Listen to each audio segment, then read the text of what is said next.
Hello दोस्तों, आप सभी को अपने यूट्यूब चैनल मिस्टर क्वेश्चन में स्वागत है। जी हाँ दोस्तों, मैं रिकेश कुमार और आज हम लोग देखने वाले हैं क्लास 10th के हिंदी चैप्टर 6, जिस चैप्टर का नाम है बहादुर, जिनके लेखक है अमरकांत जी। ठीक है, इसके पहले वीडियो में हम लोग कहानी को पढ़े थे। आज हम लोग देखने वाले इसका ऑब्जेक्टिव, इसके नेक्स्ट वीडियो में हम लोग देखेंगे सब्जेक्टिव। ठीक है दोस्तों, आशा करते हैं कि आपको नेक्स्ट वाला जो कहानी वाला जो वीडियो था बहुत मज़ेदार था, आपको बहुत पसंद भी आया होगा। जो भी व्यक्ति अगर उस वीडियो को देखा होगा ना, अब मैं आज चैलेंज करता हूँ, आपका एक भी अगर ऑब्जेक्टिव छूट जाए तो मेरा नाम बदल देना बाबू। ठीक है, एक भी आपका ऑब्जेक्टिव नहीं छूटेगा अगर कहानी पढ़ी होइएगा तब। अगर जब तक कहानी नहीं पढ़िएगा इसमें आपको समझ में थोड़ा भी नहीं आने वाला है, मैं गारंटी दे रहा हूँ बाबू। इसलिए आप सबसे पहले जाकर कहानी वाला वीडियो पढ़ लीजिए, उसके बाद में इसको देखिएगा, मज़ा बहुत आने वाला है। ठीक है बाबू, चलिए वीडियो को स्टार्ट करते हैं। आगे देखिए फर्स्ट क्वेश्चन है बाबू कि अमरकांत जी ने है ना स्वाधीनता संग्राम में कब भाग लिया था बाबू, बताइए। स्वाधीनता संग्राम में अमरकांत जी ने कब भाग लिया था? सर 1942 में। आपने तो कल ही बताया था। जी हाँ, कल ही बताया था बाबू। आगे देखिएगा, मौत का नगर किसकी रचना है? सर मौत का नगर बाबूजी है ना किसका है? तो अमरकांत का है सर। आगे देखिए, बीच की दीवार किसकी है सर? तो सर ये भी अमरकांत जी का है। 9 2 11 का क्या होता है अर्थ? हम आपको कल बताए थे कि 9 2 11 का मुहावरा का अर्थ पूछेगा। हाँ सर, आप कहे थे। तो बाबू सुनिए ध्यान से, क्या हो जाता है? भाग जाना होगा। क्या होगा? भाग जाना। क्योंकि मैंने कल कहानी में ही आपको बता दिया था कि क्वेश्चन अगर कहीं पूछे कि 9 2 11 होने का मुहावरा का अर्थ क्या है बाबू, तो कहना भाग जाना। आगे देखिए, माँ के डर से लड़का रात भर कहाँ छिपा रहा?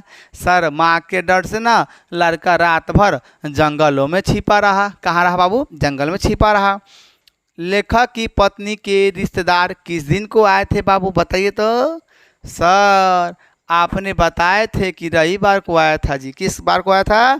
तो सर रविवार को आया था। ठीक है, तो याद रखिएगा, लेखक की पत्नी बाबू है ना, सॉरी, लेखक की पत्नी के रिश्तेदार किस दिन को आए थे? तो रविवार को दिन आए थे। आगे देखिए, बहादुर तुमको अपनी माँ की याद नहीं आती, ऐसा कौन पूछता है? तो सर जी आप ना निर्मला बताए थे। हाँ हाँ, निर्मला बताए थे। आगे देखिए ध्यान से, इसका आंसर क्या होगा? निर्मला। जी हाँ, आगे देखिएगा। चलिए आगे देखिएगा, आगे है बाबू 8 नंबर प्रश्न है कि बहादुर शीर्षक कहानी के कहानीकार कौन है? तो बाबू बताइए कि बहादुर शीर्षक कहानी के कहानीकार कौन है? तो सर जी अमरकांत जी है। आप तो भल कल बताए थे। हाँ बाबू, अमरकांत जी है। चलिए, बहादुर कितने वर्ष के था? सर ये तो आप बताए थे कल। जी सर बिल्कुल बताए थे, 12 या 13 वर्ष का था। कितना वर्ष का था बाबू? 12 या 13 वर्ष का है। बहादुर का उम्र हम आपको बताए थे, चकट मुंह, गोरा शरीर, गले में एक स्काउट गार्ड का रुमाल बांधा होता था। ठीक है, आगे देखिएगा, निर्मला कैसी थी बाबू? ठीक है, कहानीकार की नौकरानी थी का? नहीं सर, ये तो नौकरानी नहीं थी। नौकरानी कौन? ये थोड़ी ना थी। आगे देखिएगा, नौकरानी की कहानीकार की पत्नी। हाँ सर ये था ना। ये क्या हो जाएगा बाबू? सी नंबर इसका राइट, क्योंकि कहानीकार की बहन थोड़ी ना है जी, कहानीकार की मौसी थोड़ी ना है। निर्मला जो थी बाबू वो कहानीकार की पत्नी थी, है ना जी। आगे देखिएगा, आगे है बाबू कि बहादुर का पूरा नाम क्या है? सर बहादुर का पूरा नाम ना दिल बहादुर है। कहा है? दिल बहादुर है बाबू। तो ऑप्शन देखिए, तो दिल बहादुर कहाँ है? सर ये रहा, सी नंबर राइट है। आगे देखिए, बहादुर कहाँ से भाग कर आया था? सर बहादुर कहाँ से है ना भाग कर आया था बाबू? तो याद रखिएगा, पूना से तो होगा नहीं, नेपाल से। कहाँ से बाबू? नेपाल से आए थे बहादुर भाग कर। चलिए आगे देखिएगा, आगे है सर कहानीकार के लड़के का नाम क्या था? सर कहानीकार के लड़के का नाम किशोर था बाबू। क्या था? किशोर था बाबू। और किशोर कैसा था बाबू? तो ये अपने आप को है ना किशोर कैसा था बाबू, है ना? तो ये काका था, अपने रूप रुआब के जैसा रहने वाला लड़का था, जिसे कि आपको दूसरे चैप्टर में पढ़े होइएगा, है ना, कासू के बारे में, कैसे रूप रुआब में रहता था। गलती करने पर भी बाप बोलता था कि चाबस बेटा बहुत अच्छा काम कर रहा है तू, है ना। शीशा फोड़ देता था, उसका बाप कहता था हाँ देखना चाहता था कि अंदर है का। उसी प्रकार से ये भी था। लेकिन अक्सर हम बोलते हैं ना कि देखिए, डांटते थे, इसके भी पिता डांटते थे, किशोर का भी पिता डांटते थे कि नहीं करो ऐसा, नहीं मारो। लेकिन इसके बेटा ठहरा तो इसको कितना समझाएगा, इसलिए नौकर को ही मतलब समझा देता था। ठीक है, उसको ही डांट कर चुप करा देता था। लेकिन ऐसा नहीं करना चाहिए। गलती कोई किसी का भी बेटा हो, नौकर हो चाहे चाकर हो चाहे खुद का बेटा हो, अगर गलती कर रहा तो उसे डांटिए। अगर नहीं डांटिएगा तो वो आगे चलकर बहुत बड़ा क्या हो जाता है, बहुत बड़ा प्रॉब्लम क्रिएट कर देगा, वो मनमौजी करना स्टार्ट कर देगा, जिसका कारण से आपका इज्जत करना भूल जाएगा, अपने आप को समझेगा कि हम ही सब कुछ दुनिया में है। ठीक है, इसलिए बचपन से ही बच्चों को थोड़ा सा परवरिश करते समय उसको सब कुछ समझाते हुए चलिए, ज़्यादा बेटर रहेगा। अगर क्या लगता है इसका, अगर पिता इसको डांटता फटकारता तो क्या बहादुर के साथ ऐसा होता है क्या? जब इसकी पत्नी जब मारती थी तो लेखक साहब उसको डांटते फटकारते कि हाँ तुम काहे से नौकर के कर रही हो, नौकर भी एक घर के सदस्य के व्यक्ति तरह है, गलती किसी से हो सकता है। इस तरह का अगर इस तरह से कल्पना ये लोग करके सबको समझाता बुझाता तो क्या लगता है इसके घर के साथ ऐसा होता? नहीं होता। सेम सीक्वेंस है भैया कि सब कोई अपना आप को समझता है, किसी गैर को तो कोई वैल्यू नहीं देता है। तो ऐसा नहीं करना चाहिए बाबू। ठीक है, तो ये देखिए कहानीकार के लड़के का क्या नाम था? किशोर था बाबू, याद रखिएगा। ठीक है, ये बहादुर को अपने कब्जे में करना चाहता था। ठीक है, रिश्तेदार की पत्नी के कितने रुपए खो गए थे बताइए बाबू? रिश्तेदार की पत्नी के कितने रुपए खो गए सर? 11 रुपये। कितना खो गया बाबू? 11 गो। आइए, रुपये खोने का प्रपंच किसने रचा बताइए तो? रुपये खोने का प्रपंच किसने रचा सर? लेखा के मित्र। नहीं भैया, लेखा का मित्र नहीं किया था, लेखा के साले नहीं किया था भैया। आगे देखिए, लेखा के रिश्तेदार, हाँ ये किया हुआ था। ठीक है बाबू, लेखा के रिश्तेदार। ठीक है, चलिए आगे देखिएगा। अब हम आपसे बताइए बाबू कि 15 प्रश्न में आपका कितना सही हुआ, कमेंट में जरूर बताइएगा। एक क्वेश्चन मैं यहीं पे आपको दे देता हूँ कि बताइए बहादुर को लेकर लेखा के घर कौन आए थे? ये आपका जवाब कमेंट में होना चाहिए। ठीक है, आगे देखिए 16 नंबर प्रश्न बाबू। 16 नंबर प्रश्न कहता है कि बहादुर कौन है बाबू? ठीक है, बहादुर है चपरासी, नौकर, पहरेदार और फौजी है बाबू। बताइए बहादुर सर क्या है? नौकर है। क्या है? नौकर है बाबू। आगे देखिएगा, बहादुर कैसी कहानी है बाबू? तो बहादुर क्या हम आपको बोलबे की है कि सामाजिक कहानी है। आपको वीडियो को कल शुरू में ही बता दिए थे कि ये सर सामाजिक कहानी है। आगे देखिएगा, बहादुर अपने घर से क्यों भाग गया था? बताइए। ये लड़का ऐसा था बाबू, ये लड़का ऐसा था कि ये भात के लिए नहीं मरता था, ये बात के लिए मरता था। ठीक है बाबू, देखिए कोई इंसान बात के लिए मरता है, कोई भात के लिए मरता है। तो ये लड़का ऐसा था कि बात के लिए मरता था बाबू। बात के लिए अगर कोई प्यार से कहे बहादुर कि आज खाना नहीं, आज ऐसे सो जा, तो ये लड़का जान देने के लिए तैयारी हो जाएगा। लेकिन कोई अगर मुझको मार पीट के कोई काम कराए तो नहीं करना वाला। ये लड़का हंसमुख था, बहुत सीधा सपटा लड़का था, है ना। इसकी मम्मी जो मारती थी जिसके कारण से घर छोड़कर भाग गया था। ठीक है, और ये लेखा के साथ लेखा के जब घर आया तो सेम सीक्वेंस इसके साथ वही हुआ जिसके कारण से लेखा का भी घर छोड़कर चला गया था। तो ये लड़का पैसा का भूखा नहीं था, ना बात ये थी, ना भात का भूखा था, ये प्यार का भूखा था। ठीक है, तो इसलिए आपसे क्वेश्चन किया जाएगा कि बहादुर अपने घर से क्यों भाग गया था? जाहिर सी बात है उसकी मम्मी बात बात पर मारती थी और जिसके कारण से उसकी माँ का प्रति मन फट गया और बहादुर घर छोड़कर भाग गया। ठीक है, तो ऑप्शन इसका राइट बी नंबर हो जाएगा बाबू कि बहादुर के माँ के मार के कारण बहादुर अपना घर छोड़कर भाग गया। 19वां प्रश्न देखिएगा कि अमरकांत का जन्म कब हुआ बाबू? अमरकांत का जन्म 1920 में नहीं हुआ था बाबू, 1925 में हुआ था, मैंने आपको कल बताया था। आगे देखिए कि अमरकांत का जन्म कहाँ हुआ था? ठीक है, तो अमरकांत का जन्म ना छपरा बिहार में हुआ था। नहीं सर, ये नहीं हुआ था, है ना।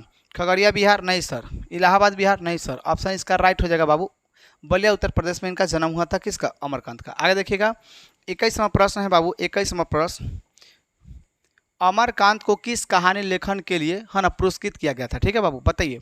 मौत का नगर होगा? नहीं सर, इस पर नहीं किया गया था। ठीक है, अच्छा ग्राम सेविका? नहीं सर, इस पर जिंदगी और जोक? नहीं सर। तो आपका राइट आंसर हो जाएगा सी नंबर, डिप्टी कलेक्टरेट पर अमरकांत जी को कहानी लेखन के लिए पुरस्कृत किया गया था। ठीक है बाबू, आगे देखिए आपका 19वां प्रश्न तो हो गया बाबू, शायद 19 नहीं 21 हुआ है। आगे 22 नंबर प्रश्न को देखिएगा कि 22वां प्रश्न क्या कहता है बाबू। 22वां प्रश्न कहता है कि इन्हें किस पुरस्कार से पुरस्कृत किया गया था बाबू? ठीक है, पद्म भूषण से? नहीं सर, ये गलत हो जाएगा, है ना। साहित्य अकादमी पुरस्कार से? जी सर, ये राइट हो जाएगा। इनको, है ना, साहित्य अकादमी पुरस्कार से पुरस्कृत किया गया था। किसको? अमरकांत जी को। आगे देखिए बाबू, निर्मला आंखों पर क्या रखकर रोने लगी थी सर? मैंने आपको कल बताया था ना सर कि आंचल रखकर रोना स्टार्ट कर दी थी। क्या रखकर? आंचल रखकर रोना स्टार्ट कर दी थी और कहती थी हाय बहादुर मैं तो, है ना, बर्बाद हो गई, ऐसा नौकर फिर नहीं मिलेगा। ऐसे छाती पीट पीट के हाय बहादुर कह कर रोती थी बाबू। इसलिए कहते हैं कि अब पछता कर क्या हो गई जब चिड़िया चुग गई खेत। ठीक है, इसलिए गलती करने से पहले आप 100 बार सोचिए कि हम क्या करने जा रहे हैं। ठीक है, चलिए बाबू, चलिए अब आइए हम लोग नेक्स्ट देखते हैं अपना 24वां प्रश्न। ठीक है, 24वां प्रश्न देखिए क्या कहता है कि लेखा के रिश्तेदार ने बहादुर पर क्या आरोप लगाया बाबू? ठीक है, तो बताइए लेखा के रिश्तेदार ने बहादुर पर क्या आरोप लगाया? अगर आप मेरे क्लास को लगाए हैं बाबू तो ज़रूर आप इसका आंसर जानते होइएगा। ठीक है, तो आप बताइए क्या सर कि मोती चुराने का आरोप लगाया गया था? तो नहीं सर, ये थोड़ी न था, ये न था। अच्छा, गहने चुराने का? ना सर, इहो नहीं था। ठीक है सर, अंगूठी चुराने का? नहीं सर, इहो नहीं था। तो क्या सर, पैसा चुराने का था? हाँ बाबू, पैसा चुराने का आरोप लगाया था, जो कि कितना रुपया सर? 11 रुपया, कोनो को ना कहिएगा। हाँ, 11,000 रुपया चुराने का आरोप लगाया था। इस बात को याद रखिएगा, ठीक है बाबू। आगे देखिएगा ध्यान से। आगे है आपका कितना 25 नंबर प्रश्न है बाबू। 25 नंबर प्रश्न क्या कहता है कि बहादुर लेखक को क्या कहकर संबोधित करता था बाबू। देखिए बहादुर लेखक को है ना बाबूजी कहकर संबोधित करता था बाबू। देखिए बहादुर कितना समझदार लड़का था, आप समझ सकते हैं कि 12 साल से 13 साल की अवस्था में इतना ये समझदार था कि माला को माता मानता था, ठीक है। और लेखक को क्या कहता था लेखक को, तो भैया लेखक को बाबूजी कहकर बुलाता था, ठीक है। तो आपसे पूछा जाएगा कि बताइए कि बहादुर को लेखक है ना बहादुर लेखक को क्या कहकर बुलाता था। बहादुर लेखक को क्या कहकर बुलाता था बाबू, तो याद रखना है बाबूजी कहकर बुलाता था, ठीक है। इसका राइट आंसर सी नंबर हो जाएगा। आगे देखिएगा है ना कि बहादुर लेखक के घर से अचानक क्यों भाग गया, ठीक है। बहादुर लेखक के घर से अचानक क्यों भागे बाबू, है ना। तो बहादुर जो होता था बाबू लेखक के घर से अचानक क्यों भाग गया था, आप अच्छी प्रकार से जानते होइएगा अगर कहानी पढ़े हैं तो, ठीक है। देखिए बाबू आपका ऑप्शन में दिया है कि दूसरी नौकरी मिल जाने के कारण से। क्या आपको लगता है कि बहादुर दूसरी नौकरी मिल जाने से भाग गया होगा? नहीं सर, ये पैसा का भूखिया नहीं था सर, ये बात का भूखिया था, प्यार का भूखिया था, ठीक है ना। इसलिए इसका राइट आंसर नहीं होगा सर। क्या बाबू थी माँ की याद आने के कारण से चला गया था? नहीं सर, अगर घर वाले इतना प्यार से इसको रखते थे तो इसकी माँ की याद आता ही नहीं था, क्योंकि माँ का याद इसकी निर्मला पूरा कर देती थी, ठीक है। लेकिन एक्चुअली क्या कीजिएगा, जब समय खराब होता है तो चारों तरफ से खराब होता है, बुद्धि भ्रष्ट होता है ना, तो चारों तरफ से बुद्धि भ्रष्ट हो जाता है, ठीक है। घर वाले को इतना इसका बुद्धि भ्रष्ट हो गया कि बहादुर को शुरू में इतना प्यार करता था, लेकिन अब उसको सफ़ेद नीच दृष्टि से देखता है, बहादुर को नौकर की तरह से, नौकर से भी खराब दृष्टि से देखने लगा कि जौन जिसको मानता था उसको झुनझुना की तरह उसको बजा देता था, ठीक है। इसलिए बहादुर ने क्या किया बाबू, ठीक है, बहादुर ने क्या किया, स्वयं के प्रति लेखक तथा उसके घर वाले को व्यवहार में आए परिवर्तन के कारण बहादुर ने एक दिन लेखक का घर छोड़कर चला गया। इसलिए कहा गया है बाबू कि समय हंसावे समय रुआवे। अरे ध्यान समझिए कि समय ऐसा बाबू होता है कि समय अगर आप एक बार चूक कीजिएगा ना तो दोबारा समय नहीं मिलेगा बाबू। इसलिए समय रहते हुए पढ़ लीजिए, वरना समय जब निकल जाएगा ना तो आप हाथ मतलब मलते रह जाइएगा, आपका समय दोबारा नहीं आएगा। हर इंसान समय का वैल्यू को नहीं समझ पाता है। देखिए समय को आप रहते हुए हर कार्य कर लेते हैं ना तो ज़्यादा बेटर रहेगा। कल के काम परसों, परसों काम तरसों, तरसों के काम तरसों, उसके तरसों, तो इस प्रकार से एक जंजीर खड़ा होते चला जाएगा और एक समय ऐसा आएगा कि समय आपको नष्ट कर देगा बाबू। तो इसलिए समय को मद्देनजर रखते हुए हर एक कार्य को करना चाहिए, है ना। इग्नोर मत कीजिए बाबू, समय आपके लिए सबसे ज़्यादा इम्पोर्टेंट है, ठीक है। कोई दिक्कत? आगे देखिए, आगे है बाबू कि जहाँ है ना कि जहाँ प्रतिष्ठा नहीं वहाँ क्या रहना, यह बात किसके मन में उत्पन्न हुई बाबू, ठीक है। जहाँ प्रतिष्ठा नहीं वहाँ क्या रहना, ये किसके मन में बात उत्पन्न हुई सर? तो सर ये बहादुर के मन में उत्पन्न हो गया। क्या हो गया? बहादुर के मन में ऐसा उत्पन्न हो गया कि ये जब इसकी मार जब पिटाई होना स्टार्ट हो गया, जब तीनों को ही मारना स्टार्ट कर दिया, तो बहादुर सोचने लगा कि इससे अच्छा तो मेरा अपना ही घर था, कि चलो भाई माँ मारती थी तो मारती थी, कम से कम 2 वक्त का खाना भी तो खिला देती थी। लेकिन ये ऐसे सब घर वाले हैं कि मारता भी है, पीटता भी है, प्यार से बात भी नहीं करता है, साथ साथ खाना भी नहीं देता, खुद से बनाना पड़ता है। तो यानी कि जो पहले के जो दिनों में आया था उसके व्यवहार में और अभी के व्यवहार में जो फ़र्क जो देखा, और इस सब चीज़ को बात को सोचा कि जहाँ प्रतिष्ठा नहीं वहाँ रहना क्या रहना। इसलिए बहादुर ने क्या किया, इसका घर छोड़कर चला गया बाबू, ठीक है। आगे देखिए, आगे है बाबू आगे है कि जहाँ कहता है कथी बहादुर को लेकर कौन आया था बाबू, ठीक है। बहादुर को बताइए लेकर कौन आया था लेखक के घर साहब? तो सर लेखक के साला साहब आए थे, कल ही तो बताए थे आप, है ना। तो इसका राइट आंसर हो जाएगा बाबू बी नंबर। क्या हो जाएगा बाबू? बी नंबर इसका राइट आंसर हो जाएगा, ठीक है। आगे देखिए सर कि बहादुर कहता है बहादुर से मार है ना खाकर भैंस भागी भागी किसके पास चली आई, ठीक है। बहादुर से मार खाकर भैंस भागी भागी किसके पास चली आई बाबू? तो याद रखना माँ के पास चली आई, क्योंकि माँ भैंस से बहुत मोहब्बत करता था, मतलब मोहब्बत का लगाव हो गया था। देखिए जानवर भी होता है ना वफादार होता है, आप जिससे भी बचपन से पालेगा वो ऑटोमेटिक है कि आपका साथ देगा, ठीक है कि ना। कुत्ता आप देखते हैं, कुत्ता को वफादार बोला जाता है, ऐसे नहीं बोला जाता है। कुत्ता को आप बचपन से पालिएगा तो एक ऐसा वफादारी निभाता है जो कि इंसान भी वैसा वफादारी नहीं निभा सकता है। तो बहादुर की माँ को लगाव काफ़ी हो गई थी भैंस से, है ना, यानी कि उसकी सेवा टेवा देख रेख मतलब खान पान सब कुछ समय पर करती रहती थी, जिसके कारण से कोई भी समस्या भैंस को होता था इसकी माँ के पास चला आता था। तब बहादुर जब पिटाई कर दिया तो भागते भागते आँख में आंसू गिर रहा था, भागते भागते माँ के पास चले आया। इस कल्पना करके बहादुर की माँ ने उसके दुगुना पिटाई कर दिया। उसके बाद में बहादुर ने क्या किया कि बहादुर के माँ को, है ना, बहादुर को अपने माँ के प्रति मन फट गया और वो कहाँ हो गया, एक दिन घर छोड़कर भाग गया। ठीक है, तो ये आपका कहानी रहा बाबू। एक प्रश्न हम आपसे पूछते हैं कि बताइए, जब बहादुर घर से भागा था तो कितना रुपया लेकर भागा था और रुपया वो कहाँ से निकला गया था? आंसर आप लोग कमेंट में जवाब दीजिएगा। ठीक है दोस्तों, तो आशा करते हैं कि आपको वीडियो पसंद आया होगा। वीडियो पसंद आया होगा तो अगर चैनल पर पहली बार आप आए हैं तो सब्सक्राइब जरूर कीजिएगा। अगर पहले से ही जुड़े हुए हैं तो शेयर जरूर कीजिएगा। और वीडियो कैसा लगा इसका कमेंट में आप ज़रूर जवाब दीजिएगा। ठीक है, क्योंकि वीडियो बनाने में काफ़ी मेहनत लगता है बाबू।